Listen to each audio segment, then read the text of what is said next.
What if the real edge with your short-term rental isn't a new market, but instead it's building the impossible Whopper version of your property? That's something that your competitors literally cannot copy. And I can tell you all the cool things I want, but at the end of the day, I want the result, which isn't the data, it's the property itself. Here's the uncomfortable truth. If you're not in the top 10% of your market, the odds might already be turning against you. Meet Kenny Bedwell, the analyst that looks at short-term rental properties the way that people should, but don't. The top 10% properties, they might have some similar amenities, but there's something usually unique about them.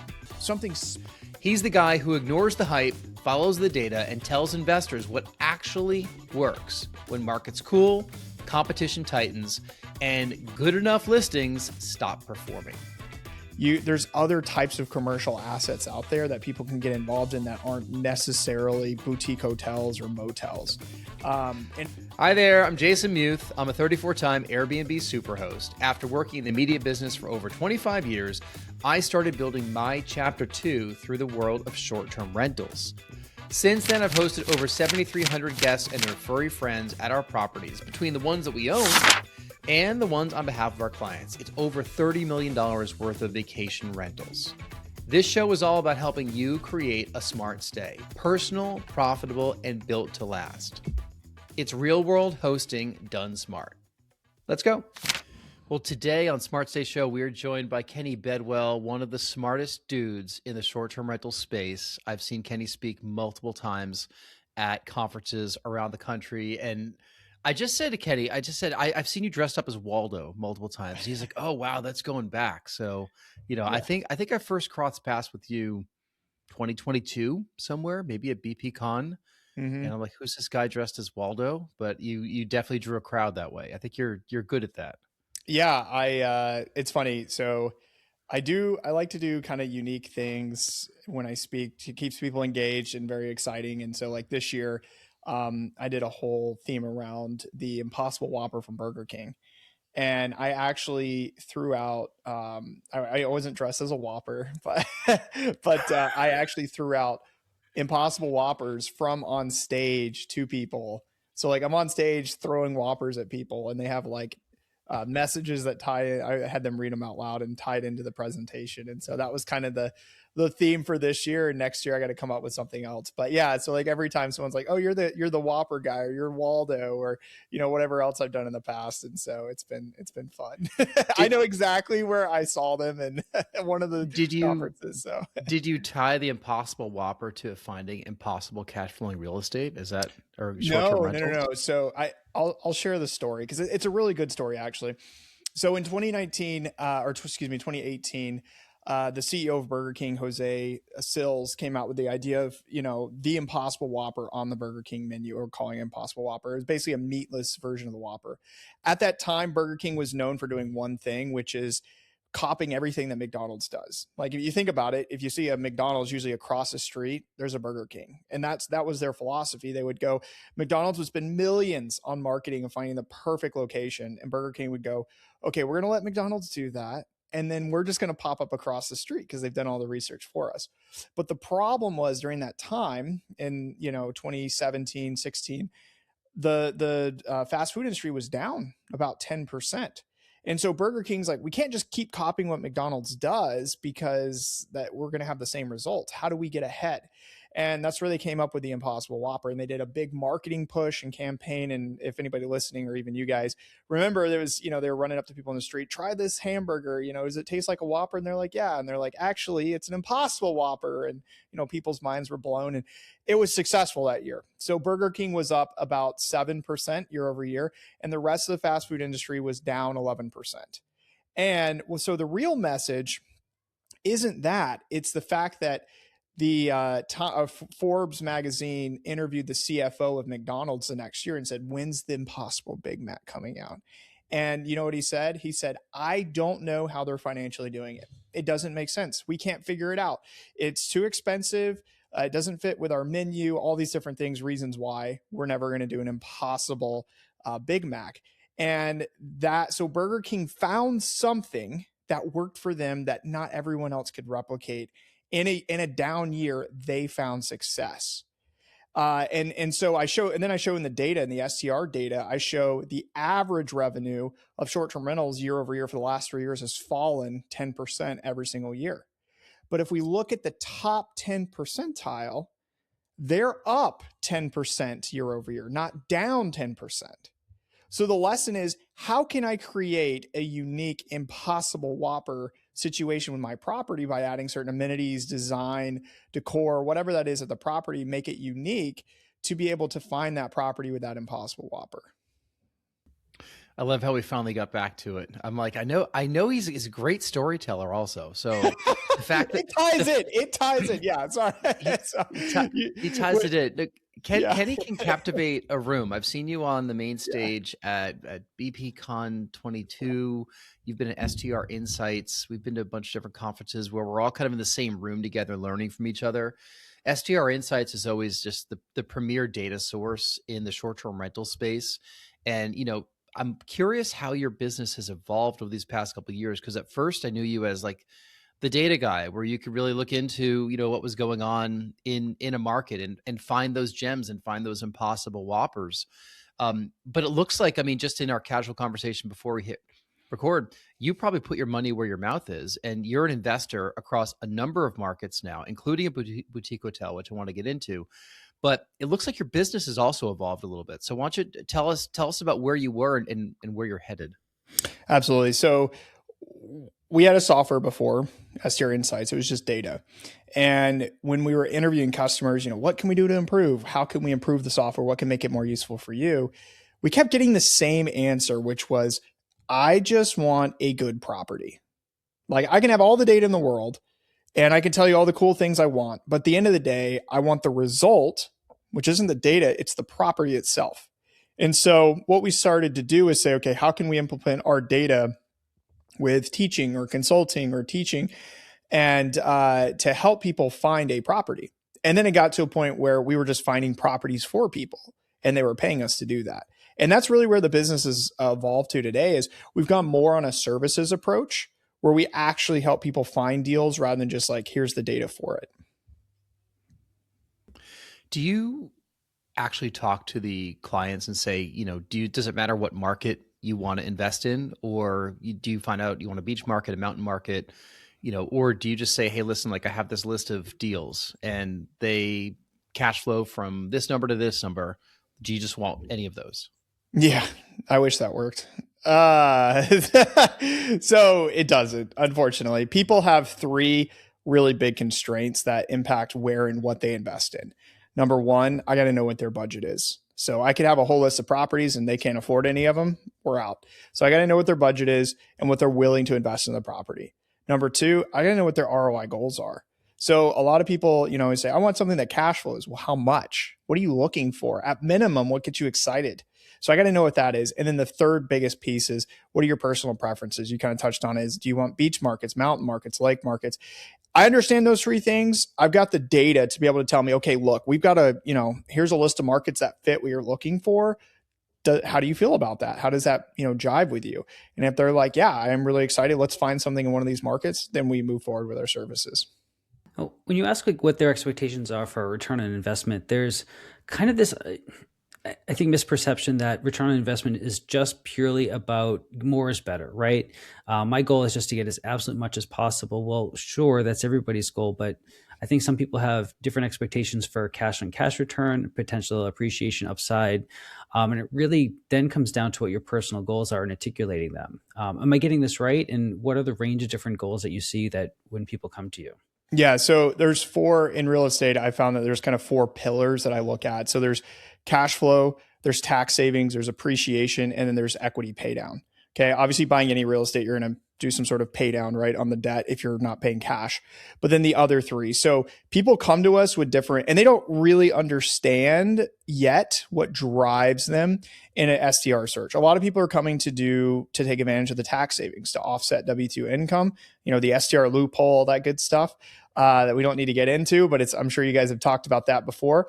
And that's a big driver for them, right? But then they also, they're like, well, I want cash flow and I want appreciation, but there's variable levels where it's like you can be in a market that maximizes your tax savings, gets decent cash flow, but little appreciation, or the inverse. It's all different levels.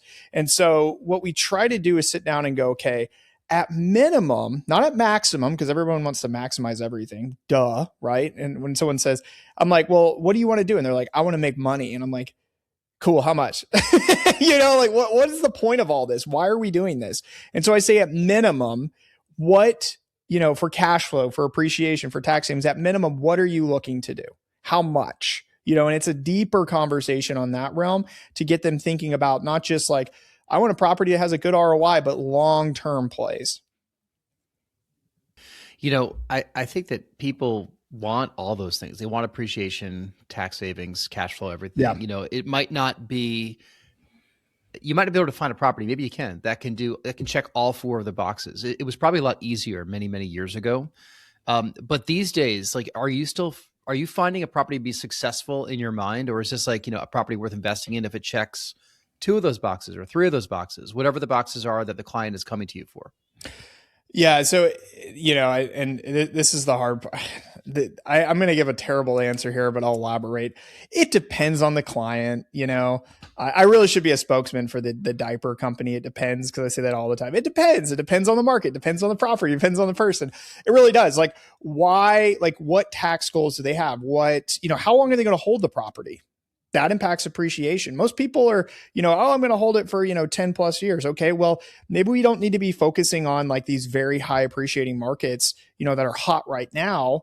And because your property will naturally appreciate over time, right? Especially 10 plus years. So we can maximize tax savings and cash flow and focus from there. So it really depends. But let me give you an example.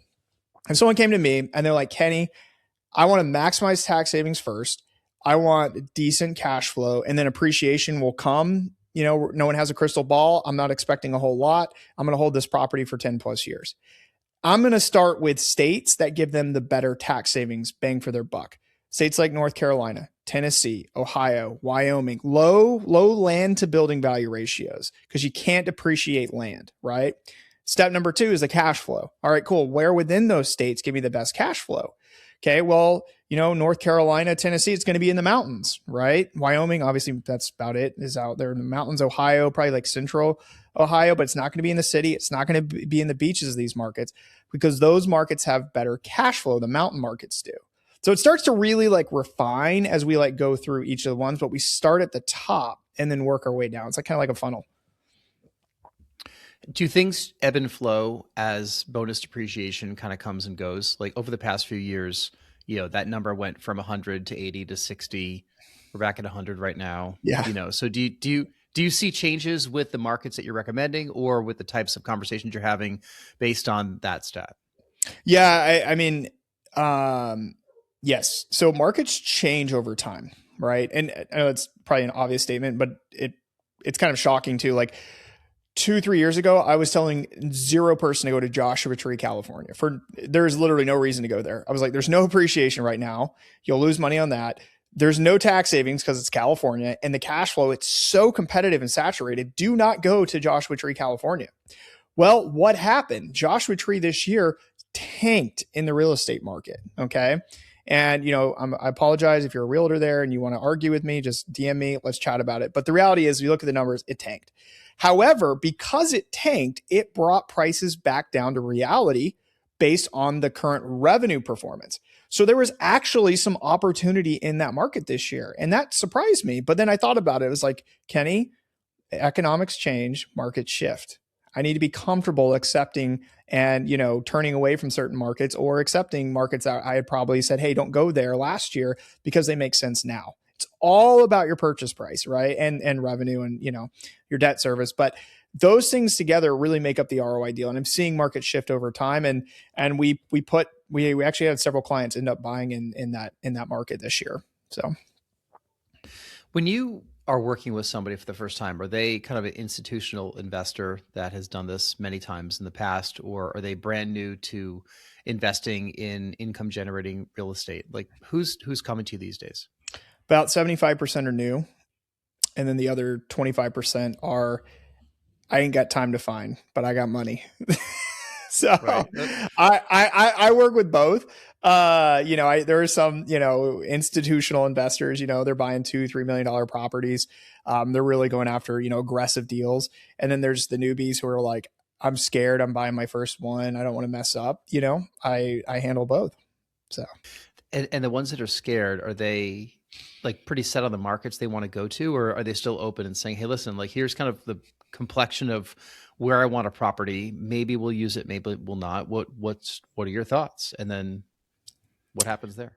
yeah. So I generally tell people, hey, look, the more open you are, the quicker this is going to go. So if we have had people who come to me and they're like, I mean, the most specific buy box I have right now is I only want to buy in Traverse City, Michigan, which is like, that's going to take us a few, we tell them, we like, look, like we looked at the market. It's going to take us about, it could take us 2 to 3 months to find something that makes sense there, assuming there are properties for sale. There's so many things going on, and Traverse City also has crazy regulations. So we have a lot of stuff to juggle, but we have that expectations talk with them. So a lot of people are a little more open and they go quicker. Whereas other people, they might be more specific and we just tell them up front, this is going to take a while. So, we're in this all day, every day, you specifically in finding properties. We've kind of put the curtail on investing in new ones right now. We're operating what we have, and we're growing a co-hosting business in Provincetown, Massachusetts, which is probably not a market you'd recommend for new acquisitions. And I'll explain why. But I did see a indoor pool property there once, like, was it a year ago or something? That made a lot of sense, but depends on the property. That's the property. Yeah. But we're around these terms: bonus depreciation, cash flowing real estate, tax savings, all this stuff, all day, every day. The average person has no idea, right? They've never heard of this stuff. I've had these conversations with people that are smart, that are big W-2 earners, that are neighbors and friends of ours. And you start talking about, bonus depreciation, and they have no idea what you're talking about. And you're like, okay, here's the rabbit hole you're going to run down: bonus depreciation and cost segregation study, and just read up on it and see what you come up with, because these are often people that have jobs. Maybe their spouses have jobs. They're usually high paying jobs, and they're looking to defray some of their tax responsibility. Probably the same exact people that are coming to you, but they just don't even know how to do it. Yeah. Yep. So that happens a lot. What is your process when that person comes to you? I mean, like, obviously you have that conversation about your goals, long-term, short-term markets and everything. But let's say that they say, okay, Kenny, go find me some places, or I'm going to sign the dotted line, e-signature, we're good to go. What are the next couple of steps like that your team does when they roll their sleeves up to help find some of those great places? Sure. So the first thing is, it all really starts at the beginning. So you obviously talk about their goals and their why, but then I call it an expectations talk with people. I'm like, whether you've heard something on YouTube, usually they come to us and they already they don't know much about short-term rentals, at least the new ones, but they've heard something. They heard from somebody, they watched some sort of show on Netflix, whatever it is. They have some sort of like preconception idea of like what should I expect from a short-term rental? And 9 times out of 10, they're envisioning this beautiful vacation home on the beach or with gorgeous 10 out of 10 mountain views that's just rolling in, printing cash every single month. The guests are there, they take care of it. They even cut the grass for you. Like, like this like made up fantasy in their heads. And so we have to sit them down and say, no, like, this is realistic. Like, this is what we're finding. These are examples of properties. Here are the numbers we're finding. Here's what had to go into them. This is how long it took them to set up and get them going and operating, and run them through like, okay, realistically, this isn't HGTV. This isn't, Netflix, book it or sell it or whatever, is on there. Like, this is the real world. This is what you should expect. And if they're like, okay, cool, I can deal with that, then you're like, great, let's move forward. And so that's like key before we even start looking.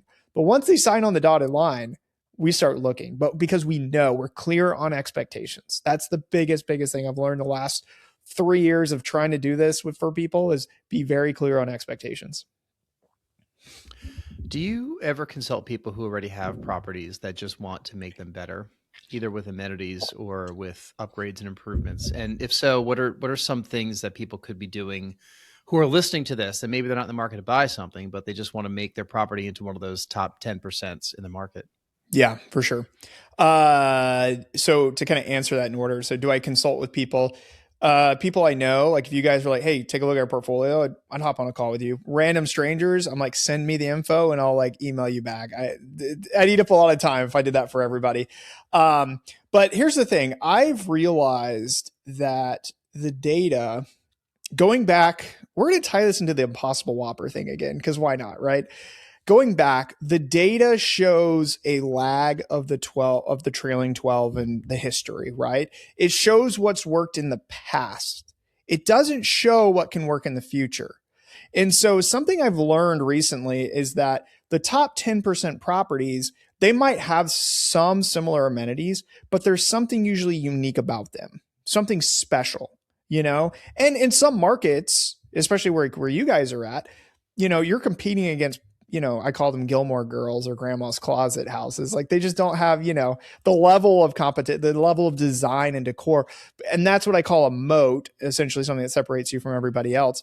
But every market, there are properties and there's things that can stand out. And what I've found that really works is basing it off of the guest avatar. Who is coming there and why they're coming there, and then targeting them specifically.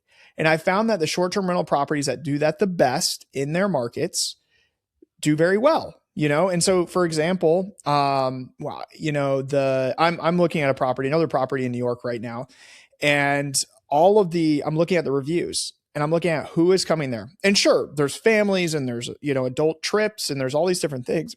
But out of the reviews for these properties that I'm trying to target, what am I seeing stand out the most? Is there a particular group I can target and then design an add amenities specifically for them? And so I'm trying to target out of this group, not families, but adults. So I'm putting in only king beds in my property, no bunk beds. Okay. Sure. I'll have, a pack and play or whatever, but I'm not going to be marketing that. It's going to look more of like a luxury wellness vibe, barrel sauna, hot tub. And these aren't like crazy amenities, but my marketing, my thought process is all around the who and the what, or who and the why, and creating a listing, like catering it towards that group, which will make it a top performing listing. When we market to everyone, we market to no one. That's what the data says. So when we niche down, we get better results. I mean, that's been true.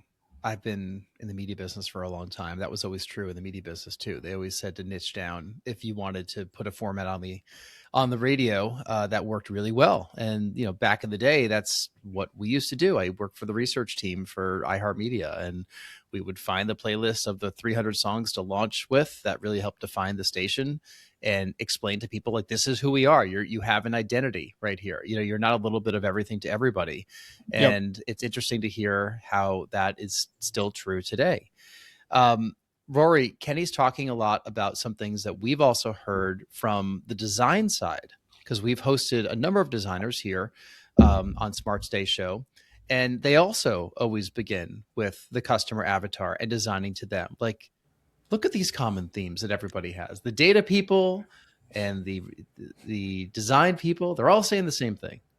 Yeah, I mean, if there's a common theme for this run of episodes this month, it's that you have to start with your avatar in mind and build around that, not the other way around. If you design for everybody or market to everybody, then you're marketing to nobody. So if you don't have enough time to listen to these past 4 episodes, that's the common theme that we have running straight through them.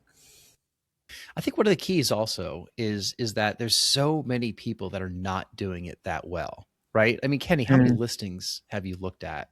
And it's not like everybody has. I'm not looking for a number as you're doing the math in your head. How many listings? I'm like, I started to. Okay, well, No, but I mean, like, there's a small percentage of people, despite looking at tricked out awesome properties in the hot markets, when you really group in all the boring markets and the cash flowing markets and everything else together, there's probably a much greater percentage of folks that haven't quite gotten the lessons and the messages that you've been preaching. Sure, absolutely. The reality is, like, in order to be successful in this space, we have to be in the top 10% in any market. That's what the data says. If you're not in the 10%, high probability you're not going to be successful, or you're not going to get the returns you were expecting, because everybody less than that, is going down in revenue every single year for the last 3 years in a row. Okay. 2026, I foresee the same challenges. We got increasing regulation. We've got more and more people entering into the space and competition, budget stays, Airbnb changing their pricing, structure and everything. And that's impacting people in different ways. And so, that all of these things are putting pressure on the short-term rental industry, but it's making one key thing. And I say it's what I call the maturing of the space, meaning we're weeding out the side hustlers or the people who are doing it for fun, or like, oh yeah, I just rent out my house here, in bringing in this professionalism, just like the hotel industry. It's professionalized, and that's where it's headed. Can we talk a bit about your personal portfolio? Because when I last kind of heard about what you were up to, I see you live in upstate New York, right? Somewhere in Central New York? I moved about 6-7 months ago now. Yeah, 7 months to Raleigh, North Carolina. Okay, all right. You got out of the cold. I got out of the cold, and it got cold here. So yeah, no, it's not as cold though. So definitely not as cold. Yeah, we got friends in the Research Triangle. It's a great area. Yeah. All right. So you have properties in what markets now, and did you discover them through the same means that you would do for clients? Yeah. So I have properties in Asheville, Bourbon Trail of Kentucky, Fort Worth, Texas, or Dallas. Funny story. If I say Dallas and the properties in Fort Worth, people from Dallas will get upset. So I got to, kind of specify. And then Flagstaff, and then I have the property in upstate New York as well. So, are these places that you travel to with your family? No. I don't even drink. So I have no idea what bourbon tastes like. Yeah. I just know it's actually really, the Dallas one we would go to because it's a cool little area. And I like Flagstaff, and I've been there before, but it wasn't because I had been there or knew about it, in some of these markets like Bourbon Trail and Fort Worth, I found the properties before I'd even been to the market. So it was completely like, it was kind of opposite because I was coming from a heavy data approach. And so once again, it was more of like, I've got the numbers, I've seen success here, I can go and make it better or replicate that success. And let me roll in those markets and do it. So a little bit of leap of faith, but are you operating those properties yourself, or do you have property managers?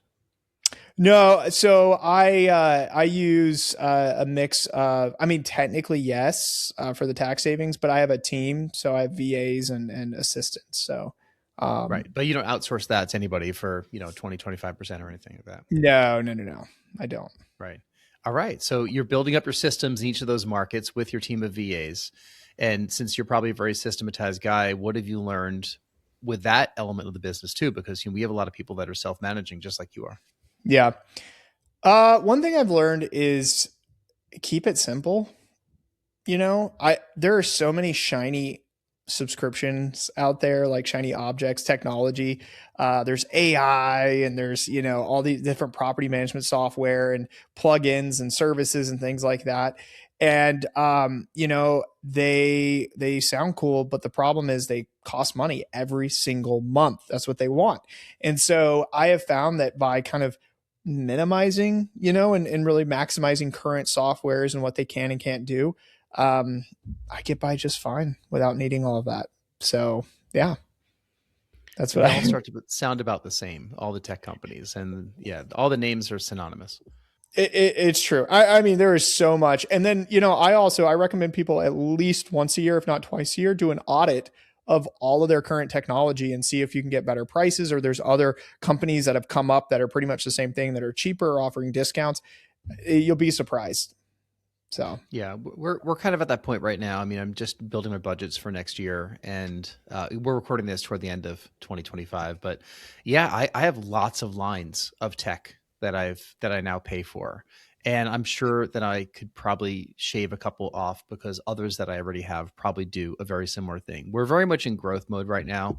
I haven't really been super concerned about expenses, but at some point I'm going to have to switch to the other side of the ledger, and look at that and say, okay, where can I save 10%? Yeah. So with my short-term rental portfolio, I don't want to own like 10 properties. I think that's overkill. I'm good. I'm probably going to pick up maybe one or two. I might try to sell them at the end of the year once I turn them into something special, and then just kind of grow into bigger assets. But that's how I've scaled. I mean, I've started, the first property I ever started with was just a 1-bedroom apartment that I house hacked, and then now my smallest property, is a 7-bedroom, 7-bath, 3,700 square Holy feet. My biggest smokes. one is 9,400 square feet. So what's that sleep? 28. Holy moly. It's massive. Yeah. It's the one on the Bourbon Trail. It's pretty sweet. And you've still never stepped foot in there, huh? I did. Well, yeah. So all the properties when we launch, I step literally I have the whole team. They go and they set it up. There's a project manager. They're running it. The designer comes in, sets everything up.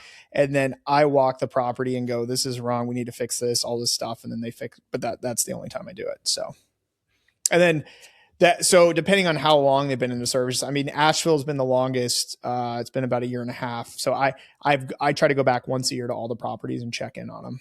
So I want to ask about a trend that I've seen for the people in that situation there, where they have a few properties and they're looking to one up and go to the next thing. And I've seen it kind of take hold here, but it's a trend that I'm not convinced about. And that is graduating from single short-term rentals into smaller hotels and motels. That's been promoted in a lot of circles as kind of the natural next step. In a lot of ways, it makes sense. But what are your thoughts on entering that market for a short-term rental investor? Number one, that is a potential next step, but it is not the next step. I think that's really important. And I share that with people because there's other types of commercial assets out there that people can get involved in that aren't necessarily boutique hotels or motels. And it's very easy, having one myself and going through it, it's very easy to screw up the numbers on those. They are different monsters, completely different monsters, and they have different purposes. I don't buy boutique hotels to cash flow because frankly, they make money, but they don't make as much money as I can with a larger short-term rental property, requiring half the amount of effort with a short-term rental as the boutique hotel. So I'm looking for opportunities for appreciation. So number one, when people are thinking about scaling and you're thinking about getting into boutique hotels or, commercial assets, you need to start thinking about, this is more about an appreciation play rather than just purely cash flow. It doesn't mean they can't cash flow. It just means that, for example, the boutique hotel I bought in New Orleans, I bought it for $1.5 million. We're doing all these renovations to it. I need a year of tax returns, but when we're done with it, it's a 14 room. It's pretty small. There was a 9-bedroom that sold next door for $4 million renovated. So, for me at 1.5 million, 4 million, and we have investors and all this fun stuff. And we got to split the profits, but still I'm looking at over $1 million profit for me. That's exciting, right? But this property is probably going to net maybe 80 to 90K a year. I have a $350,000 short-term rental I bought in 2023 in Watkins Glen, New York, in the Finger Lakes. That nets me 80K a year, which is an incredible deal. But that, I would just go double down in that market if I was trying to get the same results. It's not about the cash flow. It's about the appreciation when it comes to those assets. So if you're ready to do those types of projects, I think that is a good play. But with the commercial real estate, it's not just boutique hotels. You could do micro resorts. There's other types of, plays within the short-term rental space. People do glamping and other types of properties like that. Wedding venues is another big one. And we have some clients getting into as well, where, they have a big wedding venue and a short-term rental space there as well. And these are now commercial assets that are praising on a cap rate, you can really cash out and reposition into other bigger things. And so I challenge people in these groups when they go, well, next step is boutique hotels. It's like, maybe for some people, but other people, they might be better fit in some of these other ways. But it is definitely let's get to the next level. So yeah, I don't know if that answered your question, but that's kind of how I look at it. I think you see these cap rates and there's so many shiny objects that you could turn to, right? And short-term rentals always seems to be a starting point for folks. To Rory's point, boutique hotels is kind of where a lot of people went next, but you've brought up an awful lot of asset classes. Do you ever help underwrite any of those deals as well as with your client base, or is it really a short-term rental is a good starting point and that's what you focus in on, it being niche? Yeah. So short answer, yes. No, I don't, because I'm a big believer in like being, if I'm going to share advice with people, I want to be an expert. I want to know what I'm talking about, and I want to have some like experience. It really comes from experience. And so I've been in the short-term rental space for 8 years. I didn't start STR Insights until about 4 years ago. And I had 4 years of experience. I felt really good about it before I even hopped in it and knowing what to look for and everything.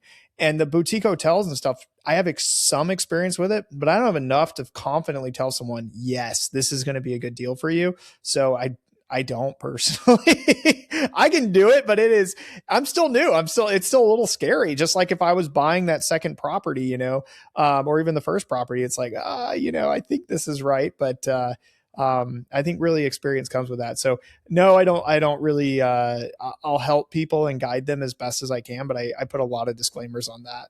So what was your industry before you got into STR Insights?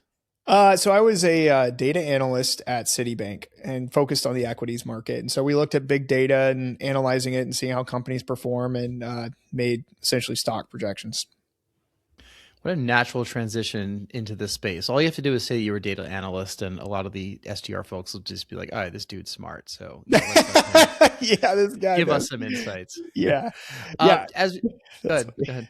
No, I was just going to say, I didn't really appreciate that. This is a little off topic. I didn't really appreciate like, oh, I have a data background, whatever, I kind of took it for granted. I was like, yeah, it's not that big of a deal. Until Airbnb announced their pricing structure change. And I realized how many people don't know how to do math and like all the different, like what you should put your rates at and everything. And I was just like, guys, it's just math. Like just put it in a calculator and it'll tell you. And like still argue with people about that. So anyway, yes, to real estate people, it's data is key and is a huge skill to have. So, to that point, it feels like there was an awful lot of discussion about something that I thought was a relatively straightforward change that they were making, but it led to lots of good content for people. Yeah, it did. It did. Just as we wrap up, we'll link to STR Insights in the show notes here. Is there anything you wanted to leave our audience with? I mean, this is going to come out in early 2026. I don't want to date the episode too much, but eventually there'll be an expiration date where people stop listening to past episodes. But what should people be thinking about as they're getting into, their plans for next year? Yeah, so I'm going to sit on acquisitions because that's what I focus on. So if you're sitting here and you're going, I think I want to buy a short-term rental or another property or look for one in 2026, I would strongly encourage you to start that process sooner than later, and don't wait till the end of the year. Okay. I saw hundreds, thousands of people do that this year, and the opportunities were just limited, the good ones at least. And so the ones who did their research beforehand and studied the markets and put in the work and the effort at the beginning of the year to middle of the year, they got some really good opportunities and good deals because interest rates were coming down and prices were starting to stagnate. And so I just encourage you to start that process sooner than later if you're looking. And then just a little freebie or whatever. I put out a top markets report for 2026. I do one every single year. And by the time this episode is out, this will be out. And you can find that on our website at strinsights.com. It's 100% free. You can download it. It will give you over 80 different markets based on your budget and destination type. So go download that, and then everybody run to those markets, just like everyone did back to Joshua Tree. Back to Joshua Tree is not on that list, but there are some other markets that are. So there's I think one market in California that's on that list that made it. But hopefully you can keep the Northeast quiet. We like the lack of attention for some of our markets. Yeah, that's so true. Such an underrated place. People think taxes and regulation, and they just run away from the Northeast. And I'm like, you fools, it could be figured out. So yeah, we've talked about it an awful lot on here. I mean, also it goes into your why. I'm not trying to overcomplicate my life, to be perfectly honest. Maybe we should just hire, Rory, we should just hire Kenny for the next deal, and he'll just tell us about some market we've never even heard of. And just what I love about this conversation is how empirical it all is. I mean, you're literally finding data, you're finding properties, you know how to set them up. You're barely setting foot in these properties, to no disrespect of the properties, but it shows how good you can be if you find the right property. And, how, if you have the right systems in place, you don't need to be the one that's unboxing everything. I mean, you're hiring people to do that, right? Yeah. Yeah. I can't, man, I almost got divorced with my wife for one of our houses. We tried to do it ourselves. Yeah. That was a mistake. So I've learned my lessons. It's Rory, it's such a dilemma, isn't it? We've been DIYers. We've done a lot of stuff ourselves. It's worked so far. We're still together, but man, it's tough. It's not scalable, right? And that's why all these other side industries are out there. All you have to do is open up your wallet, which is what people don't want to do because they don't think that it's worth the money. Yeah. I think especially, so for those who are listening, who are high W-2 income earners, you're probably skilled at something, right? Maybe not real estate, but something else. And when I talk to these people, I'm like, look, you're a doctor, attorney, you do tech, whatever it is, that's what you're good at. Let someone else who's good at the other things do those things for you. You will find massive success. Lesson in life, and everybody knows this, money fixes all problems, right? And if you have it, use it. If you don't, then you got to trade your time. And we call it sweat equity. But as you scale, leverage other people who are really good at the other things. I don't do my own taxes. I hire a tax strategist and a CPA, and they save me hundreds of, hundreds of thousands of dollars in taxes because they're the best at it, right? Sure, I could save a few $1,000s by trying to, by not paying them and doing it myself, but it would cost me. What's the opportunity cost? And time becomes valuable as well. Food for thought. Yep. And before we leave, I just don't want to misrepresent to our listeners that this is the advice that we followed, or this empirical mindset is at all what we did as part of our story into the STR space. We found spaces that were in markets that were just very close to us, and we got out relatively lucky. But if we were to start over with our systems and our marketing and our selection of properties, I would start here with a bit more of a practical, data-driven mindset. Luck happens when you put yourself in enough situations for it to happen to you. So I'm going to disagree a little bit. And you have your, eyes and ears open. You guys call it luck. I call it just, data awareness. Like, you guys knew these areas, you knew what was going on in there. And, it's kind of like, yeah, you kind of knew it, and it feels like luck because there might've not been anything backing that up at the time, but you knew deep down inside. And it's just like kind of the pattern recognition, that we have as human beings. And so anyway, but yeah, I mean, you guys figured it out. And so it's impressive, and you shared it. So. Well, thank you for all your insights. If you want more insights from Kenny, you can go to strinsights.com. You can listen to his podcast. What's it called? Cash Flow Positive. Guess what we talk about? I don't know, tax savings. No, that sounds like it. Yeah, it's on there too. Yeah. Well, and one of the lessons that you take away from this is that, there are ways to still make cash flow in this industry. There's ways to actually grow and have tax savings and just put more money in your pocket, and how it comes to you. There's lots of different ways for it to come to you. And, we really appreciate your insights here. And maybe we'll see you on the conference circuit later on next year. Maybe throwing out Impossible Whoppers, or doing it while dressed up as Waldo, I gotta or do some another other theme. I gotta do another theme. You're getting known for this. I was thinking about like Rambo, like coming in shirtless with a headband and being like, bow and arrow, like hunting for the best, markets or something. So. Well, I hope you're doing enough pull-ups and Yeah, I know, right? Yeah. Got a good plyo technique or something. Rory will not be dressed up as Rambo going to any of the conferences. Having known you for a long time, I can guarantee that's not going to happen. Nope, that's not on the cards. That's not on the cards. Maybe a t-shirt, but that's it. Maybe a t-shirt, yeah. STR.legal is Rory's website if you want any legal advice in the short-term rental space, especially in Massachusetts or New Hampshire. And if you've enjoyed the episode and want more from us, smartstateshow.com is where you can go. Fill out our form if you want to be a guest on the podcast. Let us know what you want to talk about. We'll see if we can schedule you. Kenny, Rory, thank you so much for all your time today. Thanks for having me.